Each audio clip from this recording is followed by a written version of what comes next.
I will do 2 tests. Neuropsychiatric exam and drug tests. Pero dapat lahat ng mga young guns na kandidato, lahat ng mga congressional candidate ay magpa-drug test. Including speaker, ma'am? Yung mga tumatakbo dyan politiko, isa lang po ang gagawin ninyo. Magpapadrug test lang po kayo. Napaka-easy lang, di ba? Bakit ba? Ang hirap bang gawin nun? Mix Dograles, magpa-drug test ka rin para mapatunayan nyo na malinis po kayo na tumatakbong kandidato ng ating bansa. O, syempre. As a voter, I demand na magpa-drug test sila. Kung ayaw nyong sabihan kayong bangag o talagang tuliro kayo, simple lang naman, di ba? Kung wala talaga kayong tinatago, bakit hindi nyo magawa? Bakit ayaw nyo? Mahirap ba magpa-drug test? Uulitin ko, yung mga nasa Quadcom, si Speaker, si Sandro, si PBBM lalo na, dapat magpa-drug test din kayo para maging malinis ang ating bansa sa mga politikong nagtatanggol ng mga ad panahon po ng war on drugs.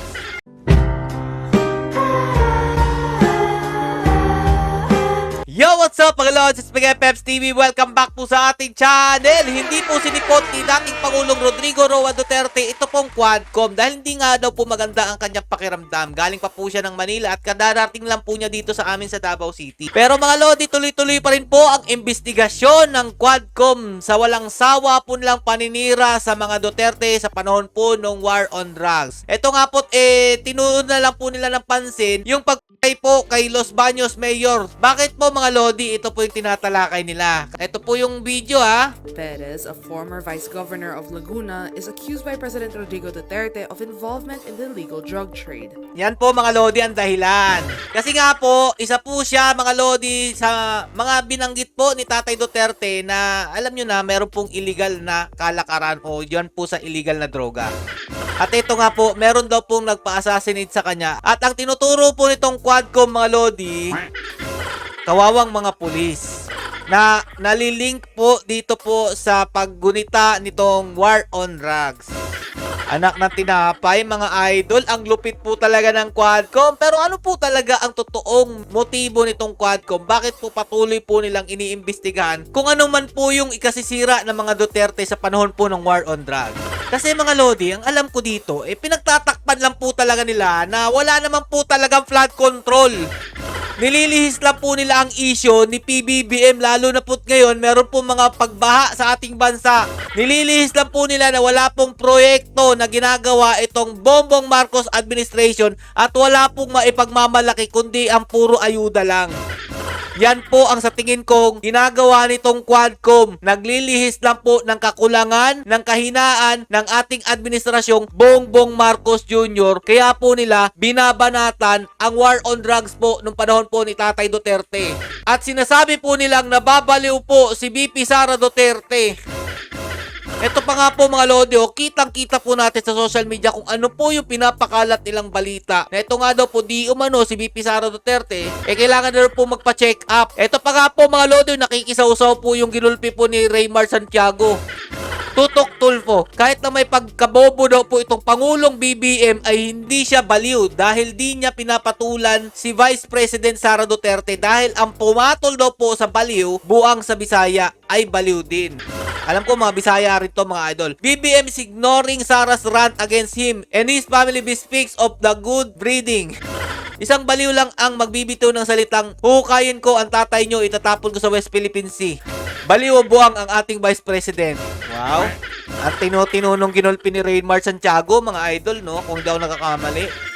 Anak ng tinapay, kayo naman, di naman kayo mabiro.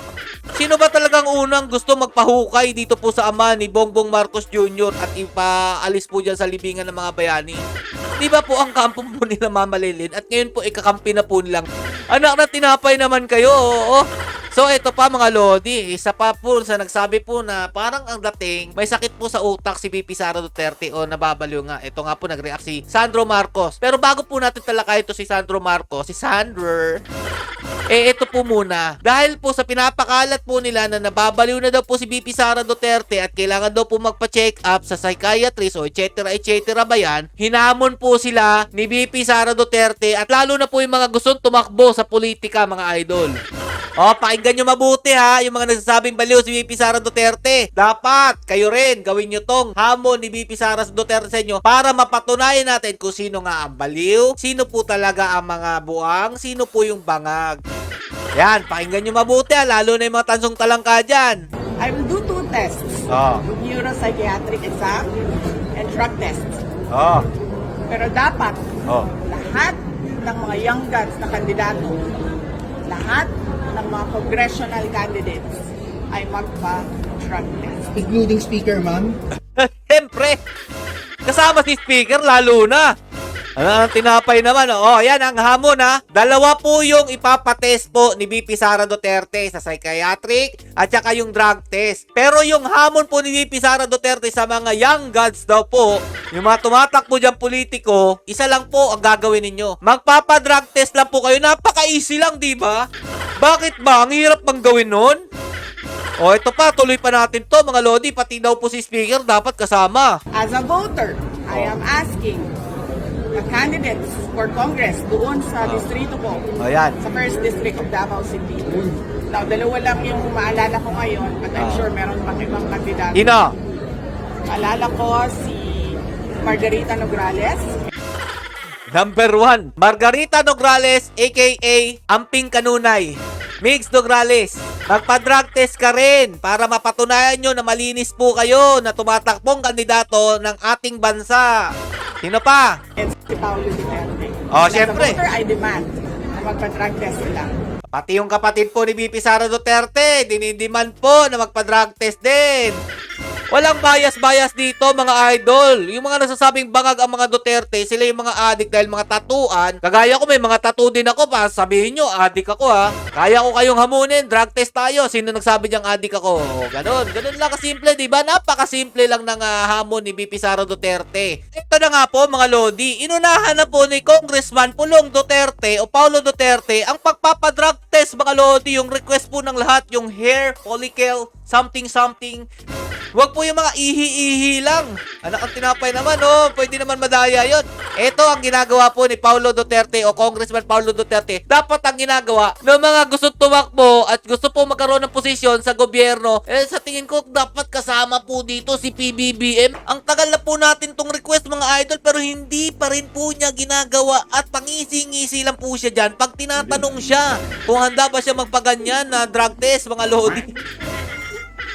Mahirap ba yan, PBBM? Hindi naman siguro mahirap yan. Dapat daw live ginagawa, mga lodi, at hindi po basta-basta o putyo-putyo na nababayarang hospital o yung mga nagda-drug test na gawin po ito ni PBBM. Walang ganon. Dapat ganito. Live, mga idol. Videohan nyo. Mahirap ba yun? Para sa mga kongresista dyan, mahirap ba yung request ng taong bayan? Lalong-lalo na po yung tinatawag yung baliw na si VP Sara Duterte. Magpa-drug test kayo. Gawin nyo rin po yung ginagawa nila. Kung ayaw nyong sabihan kayong bangag o talagang tolero kayo, simple lang naman, di ba? Kung wala talaga kayong tinatago, bakit hindi nyo magawa? Bakit ayaw nyo? Yun lang naman ang request namin. Para matigil lang itong lahat, bakit ayaw ninyo? So, ito nga mga lodi, dahil sa sinabi ni VP Sara Duterte, napareact po si Congressman Sandro Marcos at nagsabi po siya dito na parang ang dating, mga lodi, hindi na daw po niya kayang manahimik sa mga pinagsasabi ni VP Sara Duterte. Short story nito mga lodi, magkakaroon na po ng problema sa pag-iisip si VP Sara Duterte. Hanapin nyo na lang po yung post niya sa kanyang page mga idol. Pero ito ang tanong ko dyan, Sandro Marcos. Mahirap ba magpa-drug test na gaya ng ginawa ni Paulo Duterte o Pulong Duterte na dapat yan po ang ginagawa ng ating mga politikong gustong magkaroon ng posisyon sa gobyerno? Kagaya ng tatay mo, ikaw, si Speaker Romualdez, yung nasa Quadcom. Mahirap bang gawin yon? Kaya kami mga idol, nagdududa kami sa kakayanan ninyo o sa linis ng inyong dugo na wala kayong mga tato. Pero ayaw nyo magpa-drug test. Pero yung sinasabi nyo mga tatuan, mga bangag na mga Duterte, ayan, mga tatuan kasi, sila pa ang may lakas ng loob na magpa-drug test. partida mga idol ang request lang po ni BP Sara Duterte drug test lang, pero sa kanya magpapapsychiatric test po siya o exam, neuro o something ganyan, para mapatunayan na wala siyang problema sa pag-iisip. Kayong mga nagsasabi na baliw siya, kayo dapat ang magpa-check up. So ito talaga totoong nangyayari mga lodi, no? Nililihis lang po talaga nila na wala po talagang nagawang proyekto, lalo na po sa flood control projects. Ito po si PBBM. Kaya po ngayong tag-ulan at binabaha yung mga loyalistang tanso dyan, huwag po ninyo isisi sa mga Duterte. Isisi nyo po sa inyong idol. So, uulitin ko, yung mga nasa Quadcom, si Speaker, si Sandro, si PBBM lalo na, dapat magpa-drug test din kayo para maging malinis ang ating bansa sa mga politikong nagtatanggol ng mga adik panahon po ng war on drugs. So, hanggang dito na lang po muna. Stay safe and God bless you all. Duterte pa rin.